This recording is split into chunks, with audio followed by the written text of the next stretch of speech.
김앤장의 6명의 변호사를 써서 저희를 공격을 했는데, 제가 서비스를 초기에 개발을 할 때부터 내가 만약에 김앤장이나 조합장이라 하면은 어떤 식으로 공격을 하게 될까라고 생각을 많이 좀 하게 됐거든요. 1년 후부터 제가 생각한 대로 저희 서비스에 대한 공격이 딱딱딱 맞아서 들어왔거든요. 정말 그게 희열감이 느껴졌군요.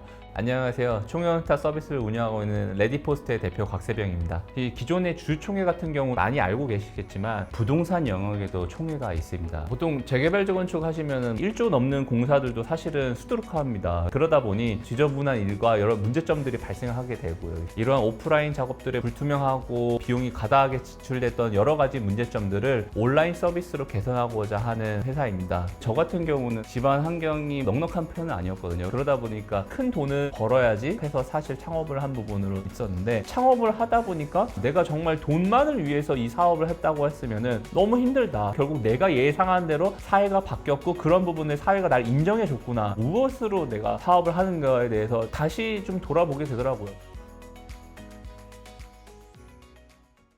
처음에 SK 입사를 했을 때 학자금이 2,800만 원 있었습니다. 그래서 신입들 교육이 끝난 다음에 퇴근하거나 주말에 일주일에 4번씩 과외를 했거든요. 이제 남들보다 더 빠르게 학자금을 갚고자 노력했고, 실제로 8개월 만에 학자금 2,800만 원을 갚게 됐거든요. 그래서 제 힘으로 학자금을 갚았다는 생각이 너무 좋았고 기뻐했는데, 제 동기들은 외제차를 뽑고 있더라고요. 그래서 이상하다. 제 동기랑 급여도 차이가 없었고 신입이다 보니 몰래 이제 가외까지 했는데 왜 외제차를 살 수 있을까? 30명이 넘는 동기들한테 일일이 다 물어봐서 너 학자금이 있니 없니? 있으면 얼마니? 라고 했더니 대부분이 없었습니다. 가끔 다른 동기들은 또 결혼할 때 부모님이 상속을 얼마 정도 해줄 수 있어서 집에 대한 부분은 조금 여력이 생긴다라고 들었을 때는 집이라는 금액은 몇 억의 수준이었다 보니까 2,800 모으는 수준이 아니었거든요. 그래서 내가 어떻게 상쇄시킬 수가 없구나. 그때부터 급여 형태 부분이 아닌 창업 형태로 조금 더 집중을 하게 됐던 계기가 됐던 것 같습니다. 제가 아무래도 배운 게 IT다 보니까 이제 IT 외주 개발 회사를 한번 차려보자. 이제 회사를 다니면서 하루에 4시간, 5시간만 자고 이렇게 주말이나 밤 늦게 하게 됐고요. 4년 동안 총 6억을 벌었는데 좀 한계점들을 많이 느끼게 됐더라고요. 이 외주 개발 회사라는 부분들이 사실은 내 사업 서비스가 아니다 보니 계속 이 갑인 회사들을 찾아다녀야 되고 사업 확장이 너무 속도가 느린 거예요.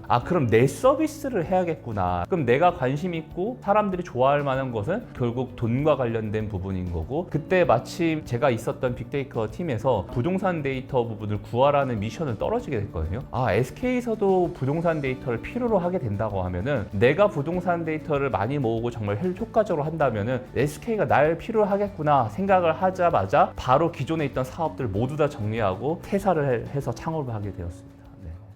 처음에 서비스를 진행했던 거는 상업용 건물의 입주자 전용 앱 서비스였습니다. 오피스텔 상가 입주민들이 내 관리비가 어떻게 될까, 내 건물의 공지사항은 어떻게 될까, 민원을 요청하면 안 해주는데 온라인을 하면 좀 빠르게 처리를 가능할까, 이런 부분들의 컨셉을 가지고 서비스를 제공하게 됐거든요. 그래서 1년 반 정도 진행했는데 좀 처참하게 망했었습니다. 9년 동안 회사를 다니면서 내가 기획하고 내가 외주 개발을 맡기면 되는 거 아니냐? 그런데 실제로 그렇게 하다 보면 사업이 잘 안 되더라고요. 사실 대기업에서 진행했던 방식과 스타트업은 좀 다르게 진행됐거든요. 그제서야 어떻게든 사람을 좀 모으려고 하다 보니 쉽지 않았던 겁니다. 차라리 처음부터 나가기 전부터 나랑 같이 이런 걸 해볼래? 라고 해서 코파운더를 좀 찾았으면 좀 됐을 텐데, 이미 나오고 나서 뭔가를 하려고 하니까 쉽지 않은 구조였거든요. 게다가 이 데이터를 빠르게 모으면은 투자를 하는 부분은 좀 더 쉽게 되지 않을까 생각해서 투자를 받으려고 가다 보니까 비즈니스 모델이 약하다. 너희는 데이터를 모으면 뭐 하냐? 전혀 생각지도 못했던 부분들에 대해서 얘기를 듣게 됐거든요. 제가 생각한 거랑 너무 달라서 좀 많이 애를 먹었던 것 같습니다. 그러던 찰나에 오래적부터 알고 지내는 친구가 같이 해보자고 합류를 하게 됐고요. 그때 상업용 건물 하면서 만났던 고객님들이 총회가 열리는데 이거 너무 불편해, 힘들어 라는 부분들에 대한 니즈가 있었거든요. 그래서 이 상품이면은 우리가 원하는 데이터를 계속적으로 모을 수 있겠구나, 밥은 굶지 않겠고 확장도 분명히 가능하겠구나 생각해서 사업을 진행하게 됐습니다.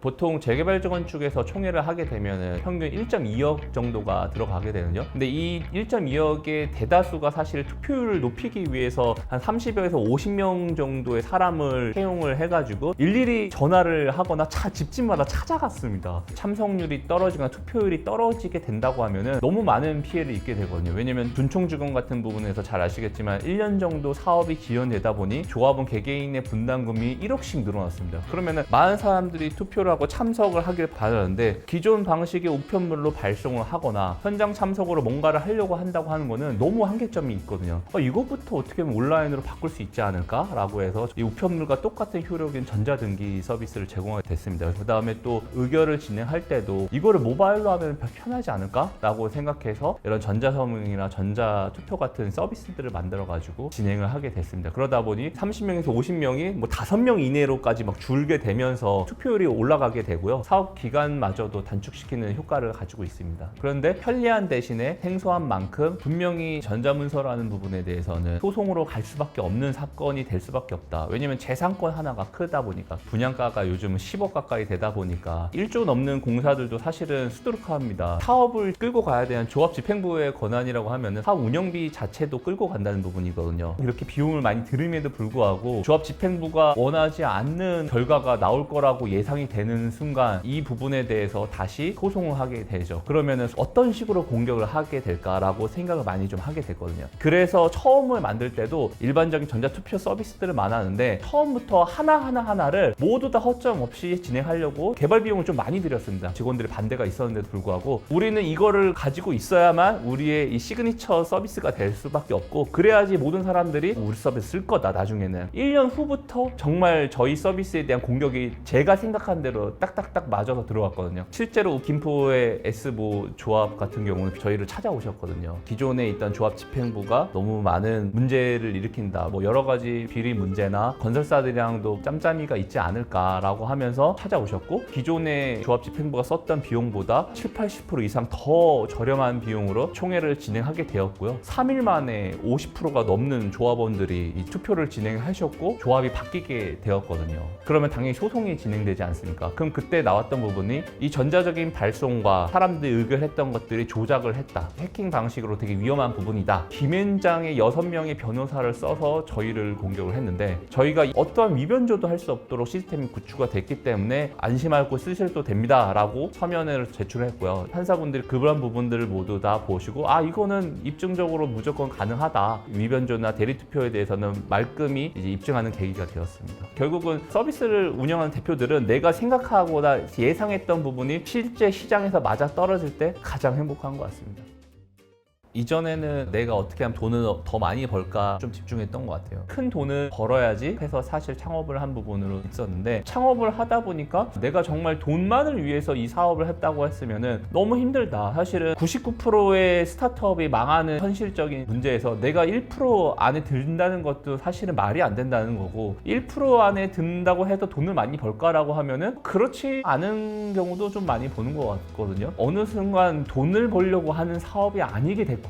내 자신이 어떤 부분을 증명하려고 하는 부분이 있었거든요. 결국 내가 예상한 대로 사회가 바뀌었고 그런 부분을 사회가 날 인정해 줬구나. 그런 부분들이 실제로 제 업무하는데 원동력이 돼서 빠르게 실행을 하고 그거를 검증을 빠르게 해서 성과가 났을 때 저의 가치가 증명되는 걸 느끼게 되면서 무엇으로 내가 사업을 하는 거에 대해서 다시 좀 돌아보게 되더라고요. 그러다 보니까 이 고찰 과정에서 저희 직원들을 보게 되고 주변 사람들을 보게 되죠. 지금 같이 하고 있는 제 직원들이 저를 믿고 하는 부분들도 사실 많이 크거든요. 나랑 같이 이 어려움을 헤쳐나갈 사람들 그렇게 생각하고 진행하다 보니까 이 친구들을 더 오래 보고 싶다. 이전에는 뭔가 이 끈끈한 부분은 사실 느껴보지 못했던 거였는데 직원들을 같이 보면서 내가 성공을 해야 직원들도 다 같이 잘 먹고 잘 살면서 오랫동안 이 사람들을 볼 수가 있겠구나. 결국은 대표라는 자리는 이 분들을 모두 다 끌고 가는 자리이기 때문에 많은 대표님들이 부담감을 느끼시겠지만 저는 성과 외에는 증명할 성장할 방법은 없다고 생각하는 부분인 거고 쉽지 않겠지만 창업을 4년 동안 진행하고 있습니다. 앞으로 이제 저희 로드맵은 네이버 부동산이나 카카오가 할 수 없는 영역 부분을 저희가 집중적으로 하게 되고요. 사실 총회 말고도 다양한 서비스들이 필요하시거든요. 그런데 네이버 같은 데 검색을 하다 보면은 재개발, 재건축 관련된 뭐 변호사 혹은 이거 관련된 업체를 검색한다고 해도 나오는 게 한계가 있거든요. 기존에 있던 저희 고객님들을 도와드릴 수 있는 승고나 크몬 같은 비교건적 서비스를 만들려고 하고 있고요. 또한 건설사나 다양한 업체들이 조합원들한테 홍보를 하고 싶은 부분이 있을 텐데 지금은 사실 현수막이나 기타 외에는 사실 방안이 없거든요. 근데 저희는 직접적으로 잘 안내를 해드릴 수 있고 마침 국토교통과학진흥원의 넥스트 챌린지에 선정이 돼서 6개월 동안 프로그램 하면서 이제 건설사들이랑 직접 만날 수기가 사실 저희 같은 스타트업은 너무 힘든데 그런 부분들도 직접 만나게도 해주셨고요. 최근에는 모든 지자체에다가 이거 정말 좋다. 우리 서비스만 지금 이 사업 개시가 되고 있다는 부분을 제공을 해주면서 저희를 좀 많이 홍보를 해주시다 보니까 저뿐만 아니라 저희 회사가 성장하는데 많은 도움이 되었습니다. 그래서 지금 제가 하고 있는 부분들도 네이버 부동산이나 다른 SK나 카카오가 지금 뛰어든다 하더라도 저희보다 더 잘할 수 있는 부분은 아니라고 생각해서 더 이 부분을 확장하고 있습니다.